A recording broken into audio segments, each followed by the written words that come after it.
hearing Christopher Bamford. Now, Chris has been with us on our esoteric quest since the very beginning, all the way back in Chesky Krumlov, literally 20 years ago. Didn't miss a quest, even goes back before the days when it was even called the Esoteric Quest. He was with us for at least the first 6 or 7? 9. So, was it 9? Right. God, well, whatever it was, it's been a lot. So, Chris is an integral part of our journey, and he's one of those encyclopedic people with just an enormous knowledge of the Western tradition, and we are always deeply fortunate when he joins us. And so he's helped me think through themes and topics over the years, as well as always presenting and giving us a unique and profound point of view. So Chris himself is the author of a classic on the Western tradition called An Endless Trace, The Passionate Pursuit of Wisdom in the West, that has a chapter specifically on the Troubadours, but on many other things. He's also written on quite a number of other topics on Celtic Christianity, the Flight of the Eagle, and about John Scotus Erigena and his influence on Celtic Christianity. He's co-authored a book called Green Hermeticism on alchemy and ecology. I'm sure I'm missing some. This is just a little taste. And as editor-in-chief of Steiner Books, he has written numerous introductions to the brilliant works of Rudolf Steiner, so his work is known worldwide from that point of view as well. So it's a blessing. I'm just so happy that Chris can be with us. It feels like our circle is full. So let's give a warm welcome to Chris Bamford.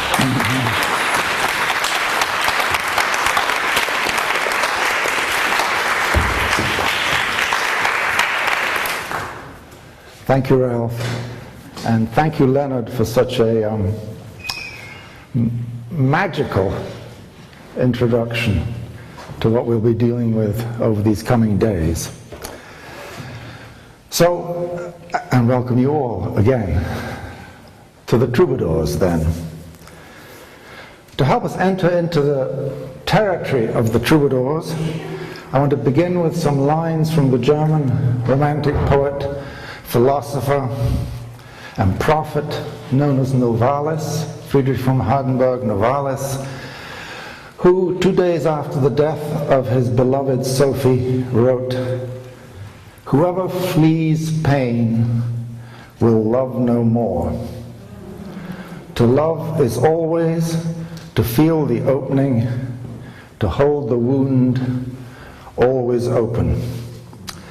So I begin with Novalis because his words address what we're going to be talking about, and because the term romantic, which he represents as the romanticism of the turn of the 19th century, the foreshadowing of where we should be going, and indeed the whole romantic tradition and its esoteric ground really begins with the Troubadours, who are called the first romantics, because they wrote and sang in a Romance language, Occitan.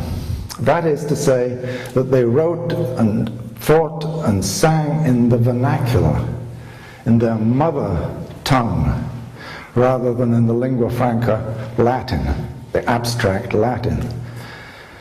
Theirs was therefore the language of experience, of the body, soul, and spirit, sticking to vernacular experience and transforming that experience, and hence consciousness in a new way.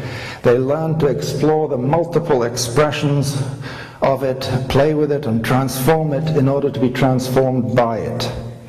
Writing and singing in the mother tongue, they brought lyric, poetry, and song to a new level of sophistication, of intense, inscribed individual experience.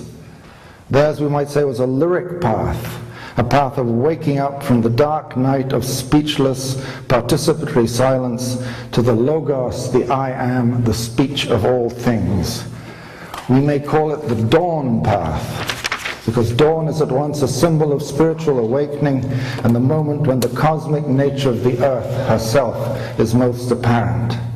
Indeed, traditionally, the very first troubadour song was so-called a dawn song or alba.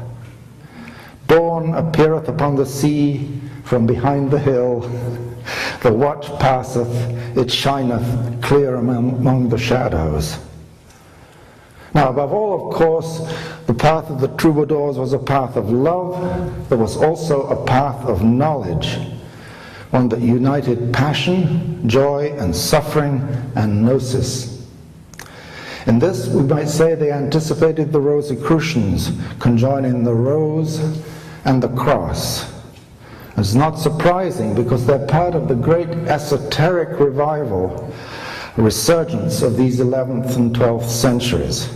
Now, as Leonard has pointed out, this was an enormously rich period. It was the time of the Grail cycles, of the tale of Flore and Blanchefleur, of the soul and the spirit, and the Roman de la Rose. It was the time of the discovery of the individual, from the discovery of the individual moral conscience in Abelard to the discovery of and the creation of the Thomas Aquinas' unfolding of the I through pure thinking.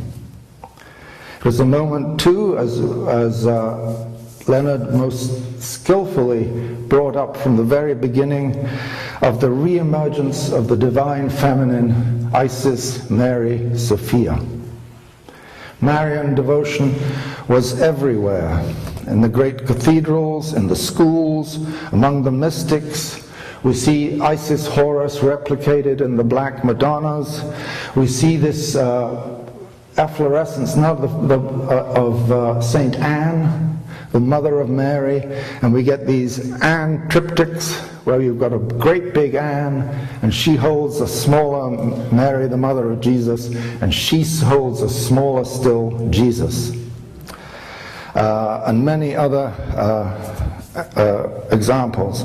And at the school of Chartres, for instance, in the great cathedrals, Platonists sought to reopen the book of nature, Natura, to read in the book of nature, and to create thereby a new sacred science of the goddess Natura. At the same time, it was the moment of the first translations of alchemical texts in 1144 from Arabic into Latin. And it was, as Leonard finished, sort of the capstone was the compilation of the Zohar, the greatest book of Jewish Kabbalah perhaps, in which the role of the Shekinah, both the experience of the divine in us, but also the divine's feminine presence, was radically enhanced. Often scholars think because of the general Marian tone of the period.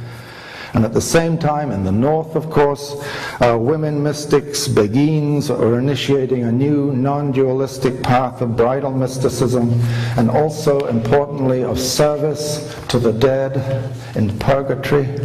While in the south, here in Languedoc, we have the Cathars, which I would call a Manichaean-inspired Christianity, a Manichaean Christianity. And it was in this context that the troubadours created for the very first time, according to René Nelly, a vernacular feminine culture of love for the transforming of the world and the human soul. Now I'll do a little bit of background. Not to say sources, but what flowed into the possibility of this occurring. First, recall, just as introduction, that Aristotle said, human beings by nature desire to know. By this he meant not that we're empty vessels, tabula rasa, needing information to fill us up, but that our nature is to desire to be transformed by knowing differently. In other words, insofar as we are human beings, we are only potential beings, whose actuality is only realized as love leads us to know. Loving, we are open to what we are not yet, to the something more, as Leonard would say. Drawn by love, we move from one state of being, one world, one knowing to another. As Blake said, states exist and human beings pass through them. The purer our love, the more we are and know. Now such, of course, was in a sense already the teaching of Diotima, priestess of Mantinea, initiator of Socrates into the mysteries of love and the method of inquiry appropriate to it, question and answer, the tantra of dialogue, dialectic, and relationship. Candidates for this initiation, she began, cannot, if their efforts are to be rewarded, begin too early to devote themselves to the beauties of the body. The senses. First they fall in love with one individual body, and their passion gives birth to a noble discourse. Then they see how one body's beauty is related to another body's beauty, and another, until the insight dawns that beauty herself lives as a supersensible form in the sense world. By this they are led to tame their consuming passion for any particular body, and purified they enter the world of the soul, the open sea of beauty, where generative knowledge permeates and quickens all things. Now I'm very devoted to great Sappho, the poet of Lesbos, who also knew these things very well and gave them their first truly phenomenological expression. She was the first to celebrate Eros, the power of God of love, from a human existential phenomenological perspective. She was also the first lyric poet, as she wrote, "Sing, my sacred tortoise lyre, sing, let my words accompany your voice." So we might call her, in fact, the first romantic, the door opener. Now, in these amazing fragmentary verses, Sappho depicts in actual lived detail the paradoxical experience or painful gift of the state of love, calling it sweet bitter, glou kuprikon. Eros, she writes, once again, limb loosener, whirls me, sweet bitter, impossible to fight off, creature stealing up. Her description is precise. The event, the moment, is closely observed. Love blows us away, knocks us down, dismembers us. We fall apart. We split open as if by a great wind. Like a mountain whirlwind punishing oak trees, love shattered my heart, she writes. And swept away, momentarily we lose control. We are burned up. You burn me, she writes. A being or a creature foreign to our will seems to flow in upon us, overwhelming our sense of who we are, transporting us into another place and time. Love indeed is this, as Sappho knew, an inflowing into the soul. And Plato confirms this when in the Cratylus he derives eros from eron, to flow in from without. The stream is not inherent, he says, he writes, but is an influence introduced through the eyes and flowing in, and it was called eros, influx, in the old time.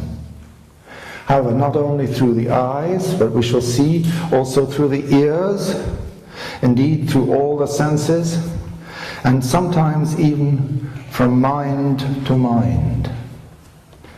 For Sappho, love is much more than seduction then. It's closer to magic, a kind of enchantment or a transport into another state of consciousness. We no longer know for a moment who we are. Something, someone else, another I awakens, speaks, and sees in us. We seem to be born anew. For a moment everything is unknown, startling, transfigured, Caught between pleasure and pain, submission and resistance, two states in a single experience, we become many-minded, multiplicitous, clairvoyant. Sweet wound, Sappho calls it, bitter honey. In other words, the fixed distinctions of body and mind, self and other, then break down, become confused and mingled. Love seems able to unbind whatever binds soul to body. And the sadness of love comes from this dying, this aspect of love that initiates us at the same time into death. Marsilio Ficino, in the Renaissance, misquoting Sappho, attributing what Sappho says to Plato, writes, "Love is called by Plato bitter, and not unjustly, because death is inseparable from love. It is a voluntary death. As death is bitter, but being voluntary, it is sweet." But the love itself, according to a certain, probably spurious etymology, is deathless, because you can derive amor from amor, not death. Thus Sappho writes, "Even in Hades I am with you. This is because death and rebirth deliteralize the soul, free it from the body, make it into an organ of cognition, conjunction, and even union." With the experience of Hades in Sappho, the modern experience of the soul begins. In Hades' realm, to paraphrase Jim Hillman, soul alone exists. All other standpoints are dissolved. Therefore the lover says, "Even in Hades I am with you," or "I am and am dead," or almost, "I seem to me." Caught up in this interworld, the imaginal world between this world and that, between I and other, love puts Sappho into this liminal state. Neither this nor that. Reason and heart go into oscillation. I do not know what to do. I say yes and no. In a word, for Sappho, love opens a gap, a split, a hole in our lives. And Eros is in this gap, this place of desire, held between boundaries. It moves across it like lightning. A hole is being gnawed in my vitals. This experience of loss at first. She feels being pierced right through to the bone. Goes through the body, like as if in some shamanic rite of passage. Thus the I is lost and found again, over and over, until it finds its true spouse and other in otherness itself, in living in the gap, in between, relational. When speaking of Sappho, we might also mention Aphrodite, in the same lineage of the divine feminine coming into the Troubadours. Aphrodite, remember, love's golden goddess, was born from the castration of Uranos, heavenly father. And recall how Saturn hacked off his father's genitals, and how they hurtled earthwards and plunged into the ocean at great speed, and how finally out of the churning of the waters, white maternal foam caused by the heavenly genitals' explosive fall, bright shining Aphrodite arose, gloriously whole, bearing in her being a wound of inexorable and painful memory. So that her task, Aphrodite's task, which is another thing love must do, is to redeem Saturn's tragic act. And it said her throne is dappled, complex, shifting, as befits this painful origin. And her nature is complex, ambivalent, unpredictable. According to the myth, however, she knows the cost of wholeness, and moves laughing through all the forms of otherness, making whole what pleases her, present when wholeness emerges from the halves and when the resolved opposites become the indissoluble goldenness of life, writes Karenyi. Mention of halves, of course, reminds us of Plato. The image of the original human being is spherical and sliced in half, sliced in two like a flat fish. Each of us is perpetually hunting for the matching half of himself or herself. Whether that other half is human or divine matters little, at least to begin with, for it will end up being both, as we shall see. Among the Neoplatonists, Plotinus too noted that love has much to do with seeing, but not so much the seeing of the eyes for him, but the seeing of the heart as psyche or soul, as an organ and state of knowing. The Greek word entumesis speaks of the power of this psychic heart as the act of meditating, conceiving, imagining, projecting, ardently desiring, intending also. This is actually the creative heart, the true imagination, the mirror and place of real spiritual presence. Plotinus puts it this way: Eros, whether a god, a spirit, or a state of mind, begins in the soul's affinity to beauty, which is its true nature and is divine. The soul by its nature tends towards this perfection of itself which is beauty, and from this innate intentionality of the soul, Eros, the power to behold beauty, is born. He writes, love, ever intent upon that other loveliness, exists to be the medium between desire and the object of desire. It is the eye of the desirer. By its power, what loves is enabled to see the loved thing. But love is first. Before it becomes the vehicle of vision, it itself is filled with sight. It is first, therefore, and not even of the same order, for desire attains to vision only through the efficacy of love, while love in its own act harvests the spectacle of beauty playing immediately above it. Twinned with imagination, then, for Plotinus, love is a quite particular kind of contemplative, healing seeing, in which beauty and love meet in the eye. He writes, the eye of the heart. There is a strenuous act of contemplation in the soul. There is an emanation toward it from the object contemplated, and Eros is born, the love which is an eye filled with its vision, a seeing that bears its image with it. Now, in the same vein of Greek things flowing in, I should mention the mysteries of Eleusis, for which there's no evidence that I can actually see, but it's Ezra Pound proposed, was the first to really bring the troubadours to the English world attention, proposed that the troubadours were a last vestige of the Eleusinian mysteries. And he seemed to have received this idea, in fact, from the great French 19th century Rosicrucian Sarah Peladon. However, Rudolf Steiner, just to muddy the waters, does give us a clue here.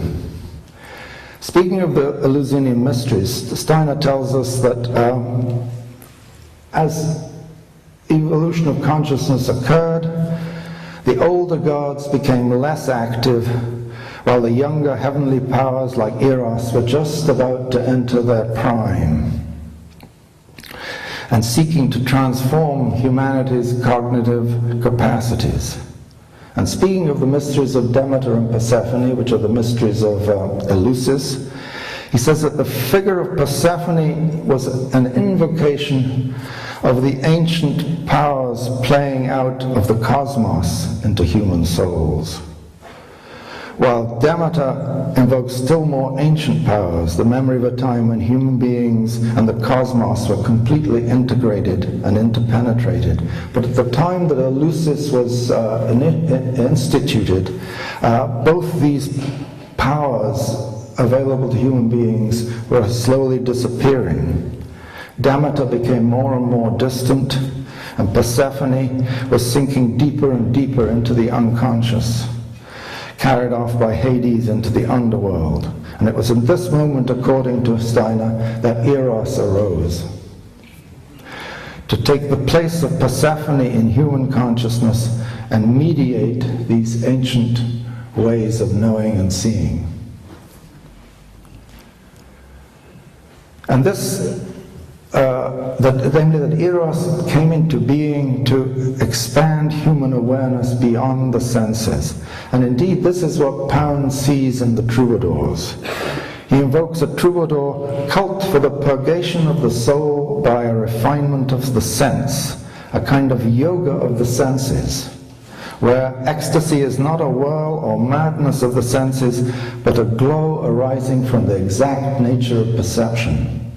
That is, perception, or what Pound calls our kinship to the vital universe, what we would call, in occult terms, the etheric world, what Pound calls the universe of fluid force. That is, the old powers of cognition and clairvoyance are transformed.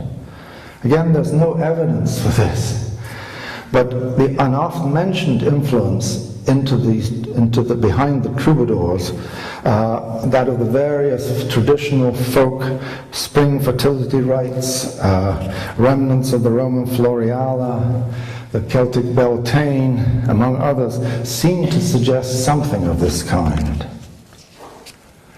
Getting more historical, we can see behind the Troubadours a phenomenon that arose in the 8th, 9th, 10th centuries of what are called songs in women's voices.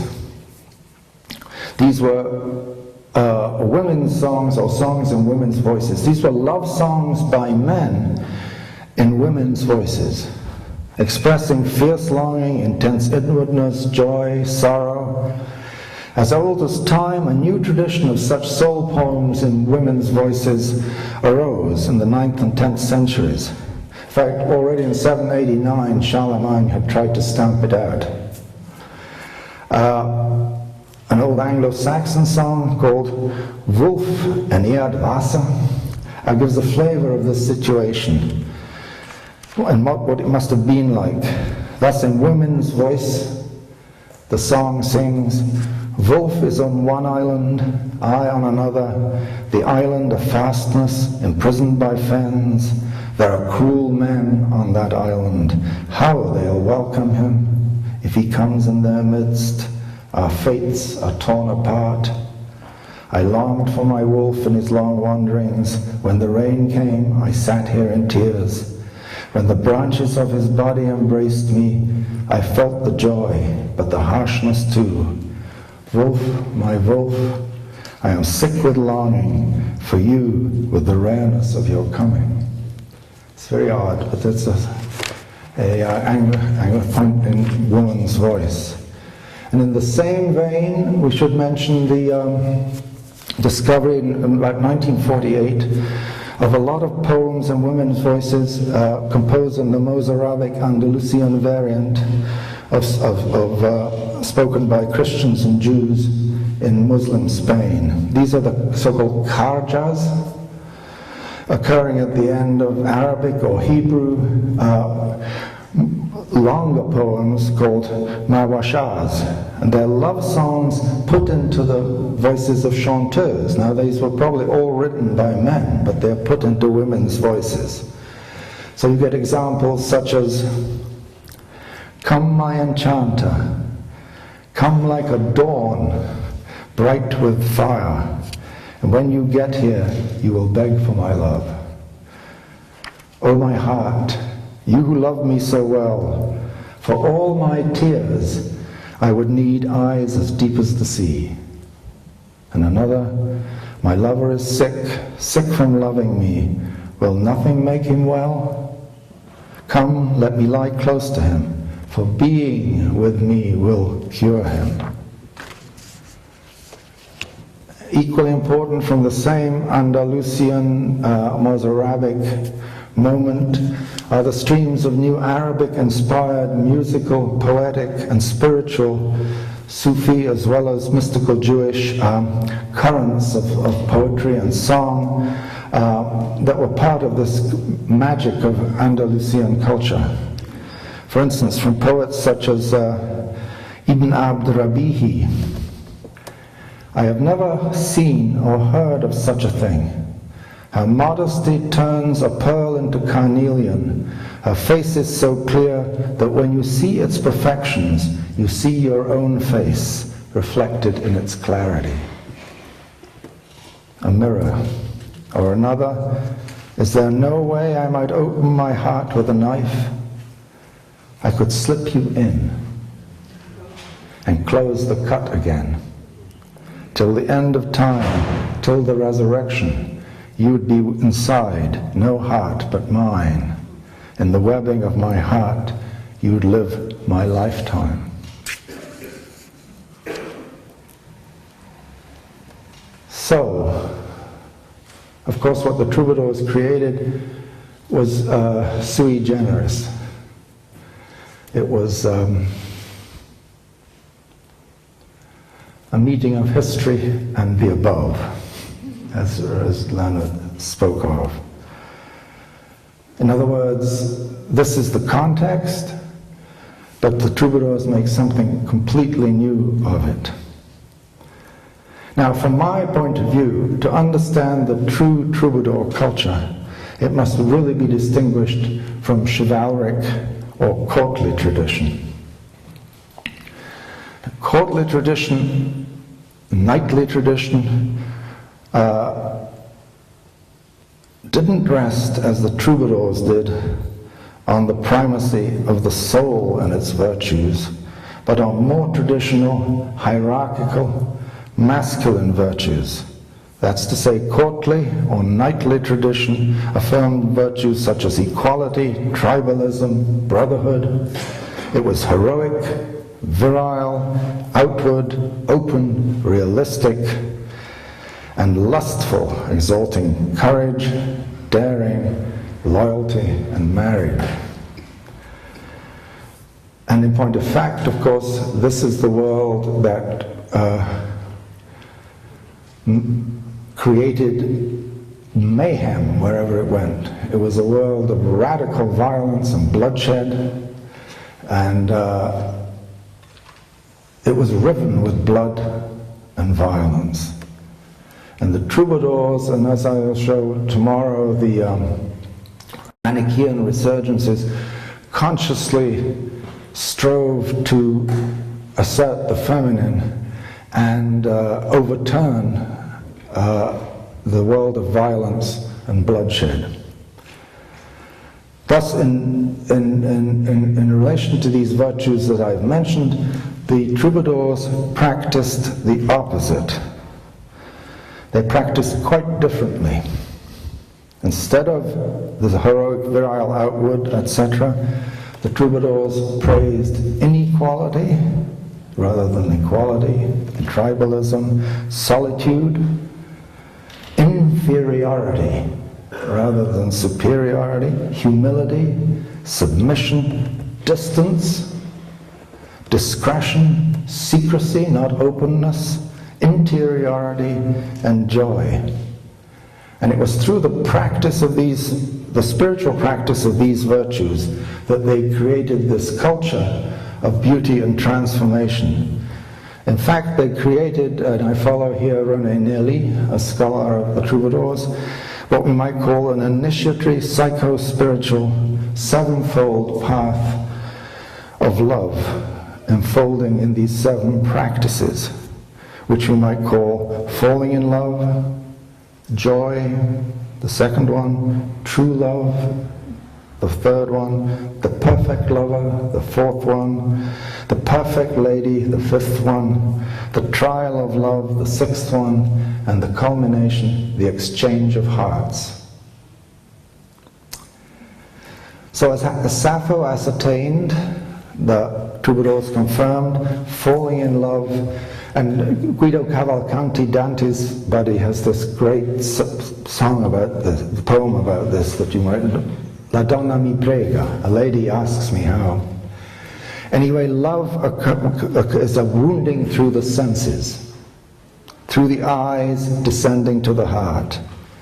I thank God and my eyes for this, that through their knowing, joy came to me, writes Dante Arnaud. But the ears, too, can play their part. Not only does the vision of the lady and the sound of her voice, but simply hearing her name can begin the process of this initiation. But the wounding alone is insufficient. The wound must be held open, as Novalis said. And the most extraordinary example of this is Geoffrey Rudel, Prince of Blay, a troubadour, in the last quarter of the 1160-70, and was the time of when the Holy Land was drawing the whole heart of Europe as the earth draws a plumb bob, and Geoffrey's court would welcome these streams of pilgrims as they passed through the various sites on the way to Jerusalem.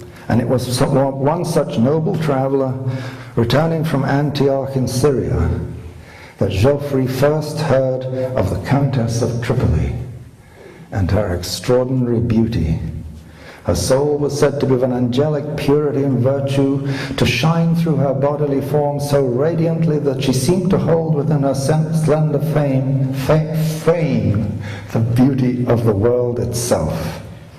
And in that moment, though he had never seen her, all he heard was her name, the Countess of Tripoli. Geoffrey fell in love and cultivated in his heart a deep fidelity, a faithfulness to her image. And it was with him all the time. When the days are long in May, it's good, soft bird song from afar. When the melody leaves me, I remember my love from afar, l'amour de long. And for years, dwelling continuously in her image, loving her from afar, Geoffrey composed verses in her honor. But these are verses of transformation. But all the time, he yearned to see her. And finally, he could stand it no more. And he, in the words of his Provençal biographer, took the cross, it's his pilgrimage, and took to the sea. But just then, as his dream, the image was about to be fulfilled, Geoffrey fell deeply and ill, deathly ill. The ship was actually hardly out of port, but there was no turning back. When he reached Tripoli, he was carried onto the shore on a stretcher to an inn, and he lay there dying. The Countess, hearing of his arrival, rushed to meet him, came to his bed where he lay, and took him into her arms. Hearing her voice and sensing her presence with all his senses, he felt as if he were in a fragrant profusion of wildflowers and blossoms. He knew that it was she. Birds, he could hear birds singing all around him. He could tell that it was spring. Rejoicing, he praised God that finally he had brought him this great joy. Then turning toward her, face to face with her for the first time, he died. And the Countess too felt something stupendous had happened, something indeed initiatory, an exchange of hearts had been accomplished.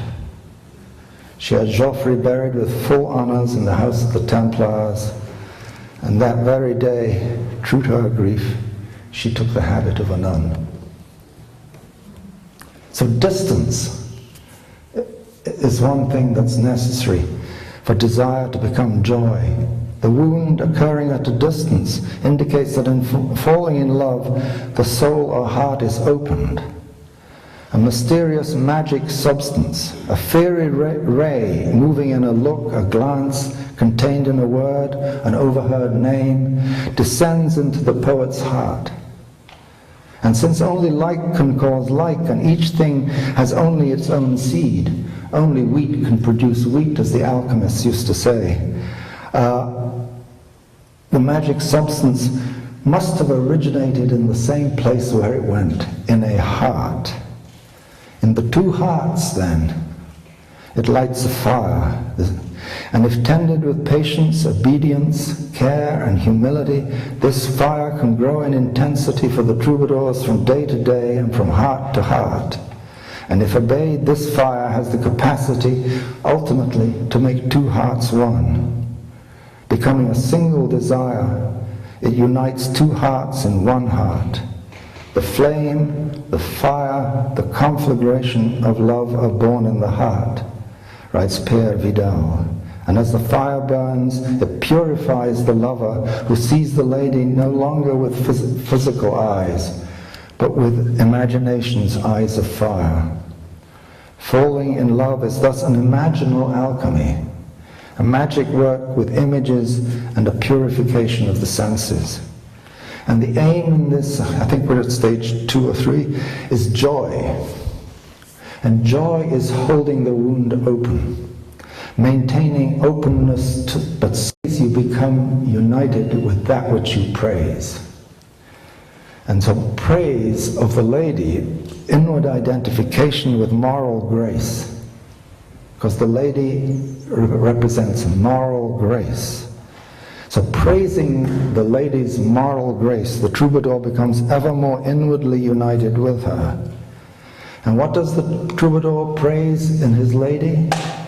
Her courtesy, her inwardness and cultivation, her amiability, her awareness of others' needs, expressed in thought, word, and deed, her inner beauty as well as her outer beauty, her gentleness, her pleasant company, her smile, her freshness, her presence of mind. But when the troubadour practiced, none of these practices were to be revealed, and they are concealed in the secret language of the poems. That is, discretion, containment, inwardness went without saying. The vessel had to remain sealed. It must never leak. And the perfect lady, she is love herself, the supernatural source and ground of all human desire. In one sense, she practices more masculine virtues, nobility, merit, glory, power. And she's an active participant at a distance in this relationship. For him, she is joy, intelligence, perfect beauty, hospitality. Now, in a certain sense, as becomes clearer when the influence of the troubadours moves into Italy, with Dante and Cavalcanti and the Fedeli d'Amore, the lady in the above sense becomes the active intellect, the agent of knowledge, wisdom, Sophia, Sapientia, la Madonna Intelligenza, they call her in Italian, of Dante and Cavalcanti. In the words of Solomon, perhaps the first troubadour, she is the brightness that streams from everlasting light, the flawless mirror and the active power of God and the image of His goodness. She is but one, yet can do everything. Herself unchanging, she makes all things new. Age after age, she enters holy souls and makes them God's friends and prophets. For nothing is acceptable to God except human beings who make their home with wisdom. In some sense, the troubadours were making their home with wisdom. Finally, the troubadour path ends with the exchange of hearts, the test of love and the exchange of hearts. In the picture you showed, there was a sword between them. It's the test of hearts. This begins with the contemplation of the lady naked, in unmediated, direct, imaginal vision, but also in reality, we believe. The lady gives the contemplation, which is received by her servant, the troubadour. She will call me into her chamber where she undresses, and by her command I shall be by her bed, on my knees, and humbly, if she offers me her foot, I shall pull off her slippers, writes Bernard de Ventadour. And this act, reminiscent of Jesus' washing of his disciples' feet, led to the great test of love imposed on the masculine by the feminine. It is a question of the inner perfection of the troubadour's nature. How much would I give to hold my Lord in my arms for one night, provided he thinks himself happy enough to receive what I would give him, writes the Countess of Dia, one of the great women troubadours. I give him my heart, my love, my eyes, my life, she continues. Then she adds, oh, handsome friend, charming and kind, if only I could have you in my arms for an hour, embrace you lovingly. Know this, I would give anything to have you in my husband's place, but only if you do my bidding. And in this moment, the test of love becomes enlightenment, as it were, in the exchange of hearts. Two hearts united in one love. The heart, after all, is the vessel of these practices. The mutuality of the lovers resides in their opening their hearts to one another, in their contemplating one another's hearts. And this is an imaginal act. The union is an imaginal union. For this to happen, the lovers must rest breast upon breast as equals. The exchange of hearts makes absolute equals. I equals not I equals thou. This is the erotic ideal of the Middle Ages, to live in the one heart that is love. The troubadour and his lady rest without outwardness on each other's breasts, just as St. John rested on Jesus' breast. Now this exchange of hearts is a great mystery. In another modality, we see it recurring with great insistence among the women mystics, particularly if you have amazing descriptions in Gertrude of Helfta and St. Ludgard of the way in which the contemplative exchanges hearts with Jesus Christ. So that for a while, Jesus' heart lives in her and her heart lives in the Christ, and then they go back and forth. Of course, in their case, the exchange of hearts is with the heart of Jesus, this sacred, divine human heart that Jesus opened up to become a fount of living water for the world. But is it actually a different heart? Above all, these mystics and the troubadours sought to return to the heart its pure cognitive capacity. For the heart to become true, pure, and perfect, they believed, it must put aside all blindness and deafness.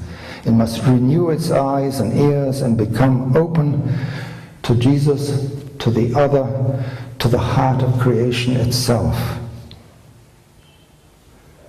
Stamp my heart with the seal of your heart, prayed Gertrude. Enter the penetralia of my heart, and so on.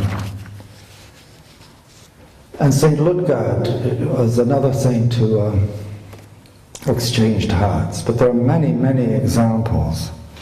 And we should remember here too, as René Guénon points out, that the heart that contains this precious blood of human life, the vehicle, occultly speaking, of our true I, is shaped as a vessel like the Holy Grail. That cup, which held in the most usual interpretation, not passive Eschenbach's stone, but as holding the blood that flowed from Christ's side. So all this plays into the troubadours. But what they started, both with we don't all often think of literature as esoteric. But in fact, this lyric impulse, this impulse of honing experience within a short compass, in which below and above come together, which is the lyric poem, is an extraordinary esoteric and spiritual event. And many of our greatest poets were also deeply esoteric and perfected beings. So the subsequent chapters we can see coming out of the Troubadours unfold in Italy, of course, with Dante and so on, with the Renaissance Platonists, Ficino and Giordano Bruno, Pico, and they begin to raise the stakes to a full-blown, we might call it Gnosticism of love. But before they have done so, consciousness is moving ahead, and we have Shakespeare, for instance, especially the Shakespeare of the sonnets, who takes what the Troubadours have done in one sense and completely humanizes it into the form of modern humanity. And then we move on to Romanticism, above all Goethe, Novalis, Keats, as well as the philosophers Fichte, Schelling, who prepare our present moment, in my view. Somebody called what Rudolf Steiner did, Romanticism comes of age. And if we fully understood what sought to come into being at the beginning of the 19th century and then was crushed by the materialism of the middle of the century, we would see that that was the first sign of a dawn that we still must look forward to. How would we speak of what came into being with the Troubadours? What kind of faculty begins when the mysteries of Eleusis, or with Plato and Sappho, and passes through the Troubadours and so on and so forth? We might call it, well, it's the purified heart, but it's a purified thinking heart. It's the heart as an organ of cognition. Now, in thinking back to the Troubadours, I haven't mentioned that